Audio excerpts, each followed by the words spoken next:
नमस्ते दोस्तों। Concept based corner में आपका बहुत बहुत स्वागत है। आज हम बेला और उसके परिवार की एक बहुत ही प्यारी दुनिया में कदम रखने जा रहे हैं। हम यहाँ एनसीईआरटी कक्षा 3 ईवीएस के चैप्टर फैमिली एंड फ्रेंड्स को हिंदी में बहुत ही सरल भाषा में समझाने की कोशिश की गई है। सबसे अच्छी बात यह है कि इस चैप्टर में जो भी कॉन्सेप्ट्स हैं उनको लेकर समझाया गया है। अगर आपको ये चैप्टर समझ आया तो जल्दी से हमारे चैनल कॉन्सेप्ट बेस्ड कॉर्नर को अभी सब्सक्राइब करें और बेल का बटन भी प्रेस कर दें ताकि आगे आने वाले जितने भी वीडियोस हैं आप तक आसानी से पहुंच जाए। धन्यवाद। नमस्ते। तो आज के इस मजेदार एक्सप्लेनर में हम एक ऐसी दुनिया की सैर करने वाले हैं जो सच में बिल्कुल हमारे घर के दरवाजे के बाहर मौजूद है। हमारा टॉपिक है the world around us, my garden friends.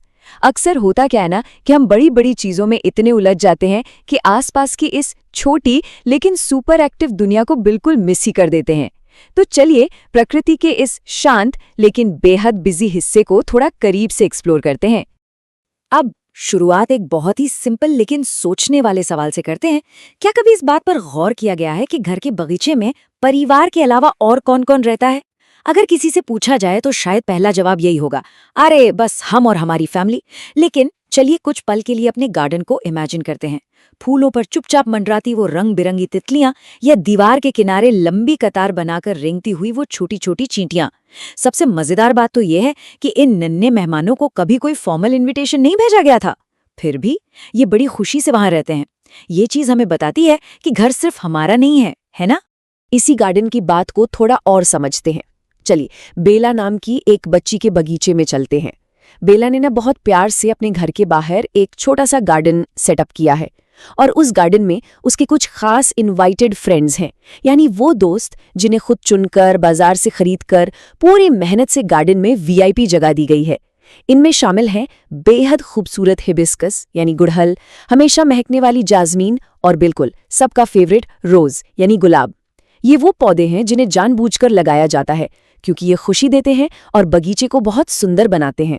लेकिन यहाँ ना एक बहुत ही दिलचस्प चीज देखने को मिलती है। एक तरफ तो वो इनवाइटेड प्लांट्स हैं जिन्हें अपनी मर्जी से चुना गया, और दूसरी तरफ हैं अनइनवाइटेड एनिमल्स, यानी वो जीव जो बिल्कुल बिना बुलाए ही मेहमान बन जाते हैं, जैसे कि वो हवा में उड़ने वाली ड्रैगन फ्लाई, उछलता कूदता ग्रास हॉपर या फिर वो बहुत ही धीमी चाल चलने वाला स्नेल। ये नन्हे जीव बिना किसी कार्ड या निमंत्रण के बस यूं ही बगीचे में अपनी जगह बना लेते हैं। इस अंतर से हमें ये समझ आता है कि एक गार्डन सिर्फ इंसानों के कंट्रोल वाली जगह नहीं है, बल्कि यह अपने आप में एक पूरा इकोसिस्टम है जहां अनचाहे मेहमान भी अपनी मर्जी से आते जाते हैं। तो अब दिमाग में ये सवाल आना बिल्कुल लाजमी है कि आखिर ये बिना बुलाए मेहमान घर या बगीचे में आते ही क्यों हैं? इसके दो बहुत ही बेसिक रीजंस हैं, फूड एंड शेल्टर, मतलब खाना और रहने की जगह। देखिए, इन नन्हे जीवों का मकसद कोई परेशानी खड़ी करना या बगीचे पर कब्जा करना नहीं होता है। इन्हें बस दो बुनियादी चीजों की तलाश होती है, अपना पेट भरने के लिए कुछ खाना और खुद को सुरक्षित रखने के लिए एक अच्छी सी जगह। वो बगीचे में बस एक सेफ घर और थोड़ा पोषण ढूंढने आते हैं। जब इस नजरिए से सोचा जाता है ना, तो इन जीवों के लिए एक अलग ही सहानुभूति पैदा होती है। वैसे इन अनचाही मेहमानों को दो अलग अलग कैटेगरीज में बांटा जा सकता है। पहली कैटेगरी उन जीवों की है जो सच में बहुत क्यूट या प्यारे होते हैं, जैसे कि वो फुदकती हुई स्क्विरल यानी गिलहरी या फिर छत पर गुटरगू करता हुआ पिजन। सही कहूं तो इन्हें देखना हमेशा अच्छा लगता है। लेकिन दूसरी कैटेगरी में कुछ ऐसे जीव भी हैं जो थोड़े अनोइंग या परेशान करने वाले हो सकते हैं, जैसे कि मस्कीटोज यानी मच्छर और रैट्स यानी चूहे। ये वो मेहमान हैं जो अगर घर में आ जाए ना तो बीमारियां और काफी नुकसान भी साथ ला सकते हैं। तो अब सवाल ये है कि इन परेशान करने वाले मच्छरों और चूहों का क्या किया जाए, इनसे कैसे बचा जाए? इसका सबसे आसान, सीधा और 100% कारगर उपाय है घर और बगीचे को हमेशा साफ सुथरा रखना। गंदगी ही इन जीवों को सबसे ज्यादा अट्रैक्ट करती है। अगर आसपास सफाई रहेगी, कहीं पानी इकट्ठा नहीं होगा और कचरा सही जगह पर फेंका जाएगा, तो यकीन मानिए ये परेशान करने वाले मेहमान कभी घर में अपना डेरा नहीं जमा पाएंगे। ये एक बहुत ही प्रैक्टिकल और जरूरी बात है जिसे हमेशा याद रखना चाहिए और फॉलो भी करना चाहिए।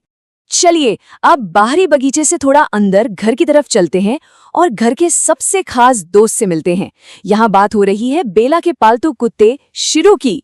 शिरू सिर्फ एक जानवर नहीं है जो घर में रहता है, वो परिवार का एकदम अटूट हिस्सा है, अ ट्रू फैमिली मेंबर। जब बेला शिरू के साथ खेलती है ना, तो वो अपनी पूंछ हिलाकर अपनी खुशी और अपना प्यार जाहिर करता है। और ये पूंछ हिलाना इस बात का जीता जागता सबूत है कि पालतू जानवर भी इमोशंस को समझते हैं और इंसानों के साथ उनका एक बेहद गहरा और सच्चा रिश्ता जुड़ जाता है। शिरू की इसी खुशी और फीलिंग्स को देखकर एक बहुत ही गहरी बात समझ आती है।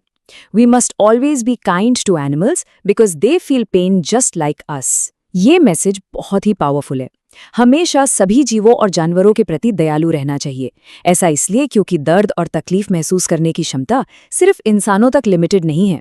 उन्हें भी चोट लगती है, उन्हें भी डर लगता है, और जब इस सच्चाई को सच में समझ लिया जाता है ना, तो अंदर से इन बेजुबान जानवरों के लिए एक सच्ची करुणा और प्यार अपने आप पैदा हो जाता है। अब इस चर्चा को थोड़ा एक बड़े लेवल पर ले जाते हैं, जहां लिविंग इन हार्मनी यानी मिलजुल कर रहने का कॉन्सेप्ट सामने आता है। ये बताता है कि प्रकृति में कोई भी अकेला काम नहीं करता। पेड़ पौधे और जानवर ये सब एक बड़ी सी टीम की तरह एक साथ रहते हैं और मिलकर काम करते हैं। वे एक दूसरे की हेल्प करते हैं ताकि वे जिंदा रह सकें और बेहतर तरीके से ग्रो कर सकें। इसे ही मिलजुल कर रहना या प्रकृति का अद्भुत बैलेंस कहा जाता है। ये इस बात की याद दिलाता है कि हमारा पूरा पर्यावरण एक दूसरे पर निर्भरता का एक बेहद खूबसूरत और कॉम्प्लेक्स नेटवर्क है। अच्छा, ये लिविंग इन हार्मनी असल में काम कैसे करता है? इसे शंभू की आम की कहानी से बहुत ही शानदार तरीके से समझा जा सकता है। ये नेचर के टीम वर्क का एकदम परफेक्ट एग्जाम्पल है। तो कहानी कुछ यूं है कि जंगल में एक बंदर एक मीठा और रसीला आम बड़े मजे से खाता है। खाने के बाद वो उस आम की गुठली को जमीन पर कहीं दूर फेंक देता है। और फिर होता है असली जादू। कुछ समय बाद बारिश और मिट्टी के मेल से उस फेंकी हुई गुठली से एक बिल्कुल नया आम का पेड़ उगाता है। सोचिए ये कितना अमेजिंग है। पेड़ ने बंदर को टेस्टी खाना दिया और बदले में बंदर ने अनजाने में ही सही उस पेड़ के बीजों को एक नई जगह तक पहुंचाकर उसे एक नए इलाके में उगाने में मदद कर दी। ये है असली टीम वर्क। और हाँ, प्रकृति का ये लेन देन और मदद सिर्फ जानवरों तक ही सीमित नहीं है, इंसान भी इसका बहुत बड़ा हिस्सा है। पौधे कई अनमोल गिफ्ट्स देते हैं, जैसे बीमार पड़ने पर हीलिंग के लिए मेडिसिन यानी दवाइयाँ इन्हीं से मिलती हैं। रहने के लिए घर और फर्नीचर बनाने के लिए वुड यानी लकड़ी मिलती है। और तो और जो कपड़े पहने जाते हैं ना, उनके लिए फाइबर भी इन्हीं पौधों से आता है। ये सारी बातें सोचने पर मजबूर कर देती हैं कि इंसानी जिंदगी इन पेड़ पौधों पर कितनी ज्यादा निर्भर है और इसलिए इन्हें सुरक्षित रखना बिल्कुल क्रिटिकल है।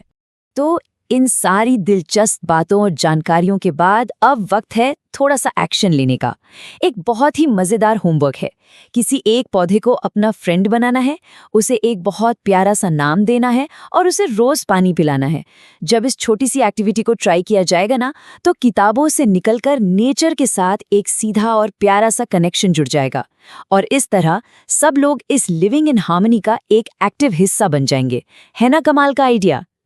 तो बस इस एक्सप्लेनेर के आखिर में एक छोटा सा सवाल छोड़कर जाना बिल्कुल सही रहेगा। बगीचे का अगला दोस्त कौन होने वाला है?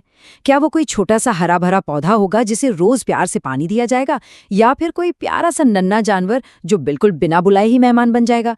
इस बारे में जरूर विचार किया जाना चाहिए। उम्मीद है कि आज की इस चर्चा से प्रकृति को एक बिल्कुल नए और मजेदार नजरिए से देखने का मौका मिला होगा। आसपास की इस खूबसूरत दुनिया को एक्सप्लोर करते रहिए। जल्द ही एक नए टॉपिक के साथ फिर से मुलाकात होगी। तब तक के लिए खुशी से सीखते रहिए।